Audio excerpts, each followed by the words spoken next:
સ્થાનિક સ્વરાજ્યની સામાન્ય ચૂંટણીઓનું એટલે તાલુકા જિલ્લા પંચાયતની ચૂંટણીઓનું આજે મતદાનનો દિવસ છે. અત્યારે અમે 7 વાગે વિછિયા તાલુકા પ્રાથમિક કન્યા શાળા ખાતેથી અમારા ઉમેદવાર અને મેં મારા દીકરા ડૉક્ટર મનીષભાઈ સૌએ સાથે મળીને મતદાનની શરૂઆત કરાવી છે. અમારા વિછિયા તાલુકાની 18, જસદણ તાલુકાની 22 તાલુકા પંચાયતની સીટોનું મતદાન છે.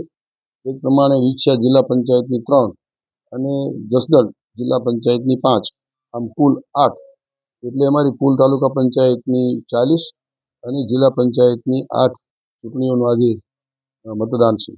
આ વિસ્તારની અંદર મારા બધા જ મતદારના વિનંતી છે કે ખૂબ સારી રીતે મતદાન કરવાના. એટલા માટે કે મારા વિસ્તારની અંદર વિકસિત વિસ્તાર તરીકે તમામ વિભાગોના માધ્યમથી મેં મારા વિસ્તારની અંદર ખૂબ સારા કામો અમે રાજ્ય સરકારના સહયોગથી કર્યા છે.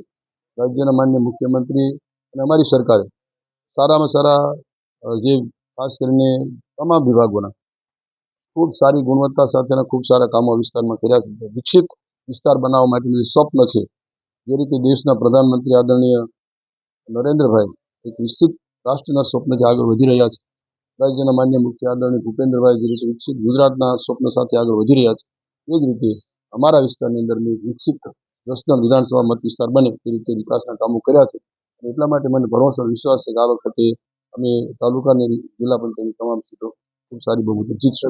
સૌરાષ્ટ્રની વાત કરીએ તો સૌરાષ્ટ્રમાં કઈ રીતે ચિત્ર છે? સૌરાષ્ટ્રમાં પણ મોટાભાગના વિસ્તારોમાં જિલ્લા પંચાયત, તાલુકા પંચાયતની મહાનગરપાલિકાઓ વાતાવરણ ખૂબ સારું છે અને સૌરાષ્ટ્રમાં ખૂબ સારી બહુમતીથી મહાનગરપાલિકાઓમાં અને તાલુકા જિલ્લા પંચાયતની ચૂંટણીઓમાં અમે વિજય થવાના છે.